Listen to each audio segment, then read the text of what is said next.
Hey guys, hello and welcome back to my YouTube channel. This is Kshitij, aka the Rustic Wanderer. As a foodie who lives abroad, I often get asked this question: what spices do I use and how do I cook the Indian food at home? So in today's video, I'll address all about spices and what spices are in my kitchen and how do I use them. So let's get started.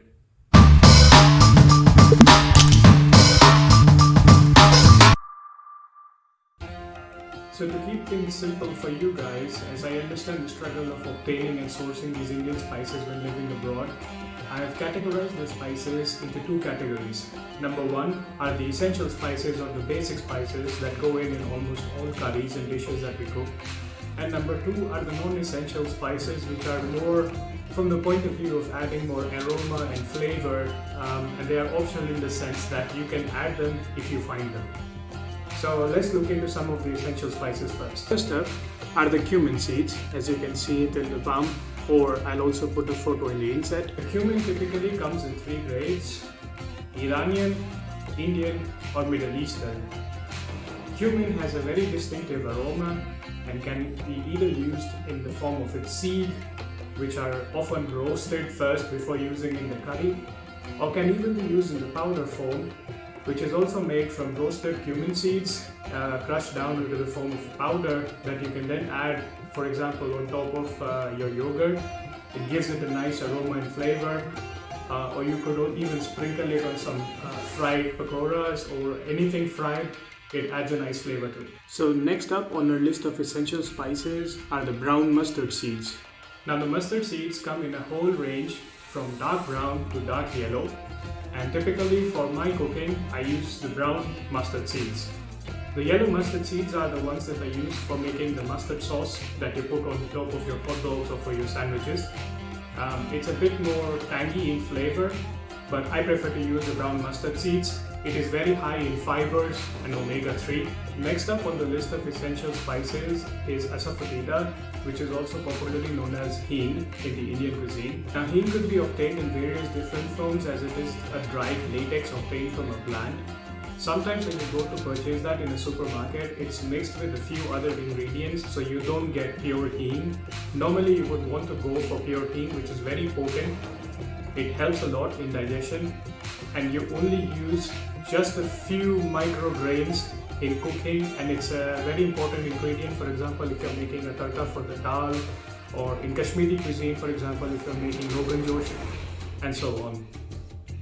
Next up on the list of essential spices is the bright yellow turmeric powder. Turmeric has a lot of herbal and medicinal properties aside from being another essential ingredient for the Indian curries. It is thanks to this ingredient that the curries are bright yellow, and this is also one of the nasty ingredients that if you spill on your clothes, it takes a long time to get the stains away. Owing to its herbal and medicinal properties, turmeric has other widespread uses in our culture as well.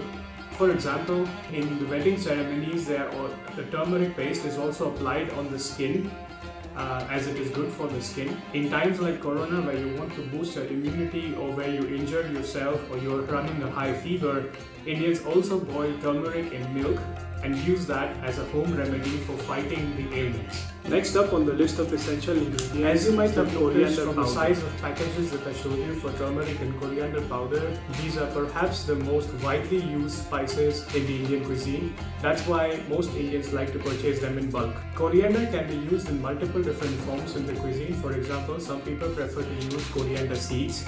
I personally prefer to use coriander powder.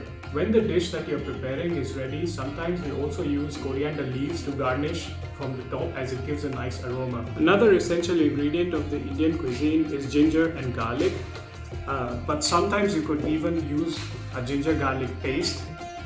This is especially useful if you are running short of time and you don't have time to chop and peel your ginger and garlic fresh, and also useful for the people who don't like to have chunks of ginger and garlic in their mouth while they're eating the dishes. So those were all the essential spices that I use. Now let's move on to the non-essential or optional spices that serve to add more aroma into your food.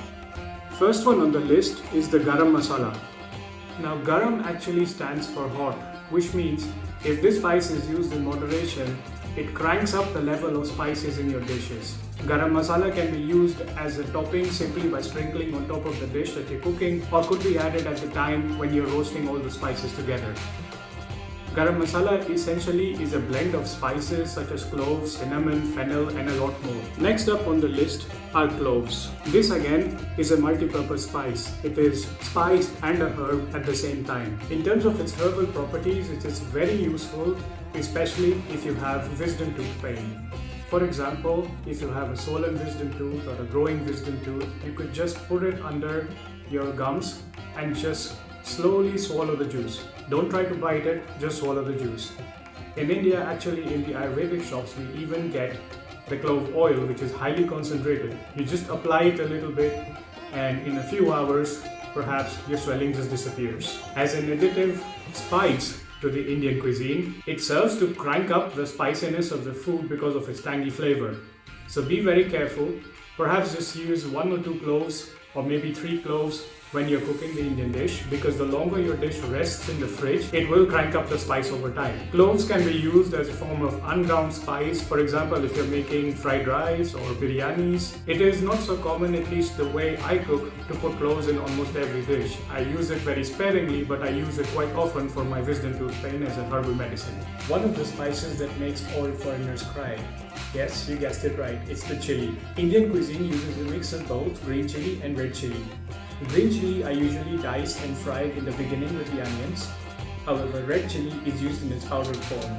Sometimes when making the tadka, we often use the dry red chilies as well. The red chili is what gives the food its hotness, and I don't eat normally that hot food, although I admit that I eat hotter than the average foreigner. Red chili has different gradients, ranging from Kashmiri red chili to the actual non-blended red chili. So depending on which grade of red chili you're using, you may or may not need to be careful with how much you put in your food.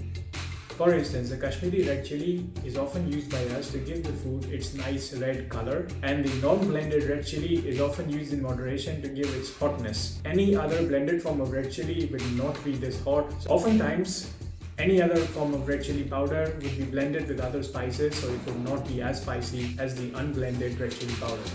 Next up is cinnamon powder. Cinnamon can actually appear in the form of sticks because it is obtained from barks of cinnamon trees, or it can also be obtained in terms of crushed powder. I normally prefer using powdered form. Cinnamon has a lot of medicinal and herbal properties as well. Cinnamon has a lot of antioxidants, it has anti-inflammatory properties, helps to regulate insulin, lowers the blood sugar levels, helps to fight heart diseases. Evidence suggests that it might even help to fight cancer and HIV.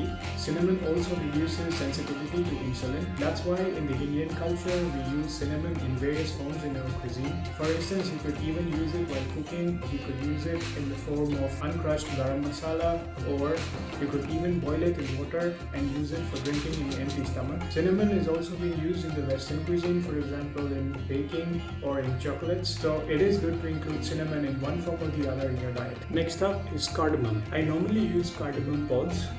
I peel them and I use the seeds inside for especially making desserts. When you're making curry or spicy products such as biryanis, you could even use the black cardamom, which is considered as a part of unground garam masala. Green cardamom can also be used as a nice mouth freshener. You can either peel it or eat it just like that as I do it. Next, I would like to talk about fennel seeds. There are different grades of fennels, and the thick one is often used for cooking the Indian curries. It adds a nice aroma and it helps to nullify the bitterness of some of the vegetables such as bitter gourd when cooking them. Fennel seeds can also be used as a nice mouth freshener. Sometimes you even get sugar-coated fennel seeds, but I prefer the plain fennel seeds as a nice mouth freshener. Last but not the least, I would like to talk about chaat masala. To my foreigner friends, I always call it a magic masala. It's a blend of spices, and I prefer to put it for garnishing, for example, a fruit salad or a regular salad or barbecue chicken, tandoori chicken as we call it. Sometimes if you even have condiments such as pakoras, you can even sprinkle it on top of that. So it just goes well as a garnishing spice for anything and everything that you can think of that goes well with it. Normally in the Indian cuisine, or any Indian's kitchen, you will find all these spices arranged in the form of a masala box as shown here. As a student and as a minimalist, I'm just not so comfortable with carrying a steel masala box with me everywhere I go. Also, sometimes the lid doesn't close so properly, and if you are not careful enough, the masala box just opens and spills on the floor and makes a mess. So I use different kinds of plastic boxes or recycled boxes to store my spices in a dry and cold place. But yeah, now you know what spices are in my kitchen. I use a mix of both essential and non-essential spices depending on what I'm trying to cook and how I feel like that day. I'm more of a person who goes by the intuition rather than following a strict recipe. Next time when you go to an Indian restaurant anywhere overseas and they just tell you the gradient of red chili that they're going to use in the food, now you could feel my pain when they just tell me that the food would either be low, medium or hot. The problem is that just explains how hot the food is, but with all of these spices that I just explained to you, Indian food is supposed to be spicy. Red chili is just one part of it.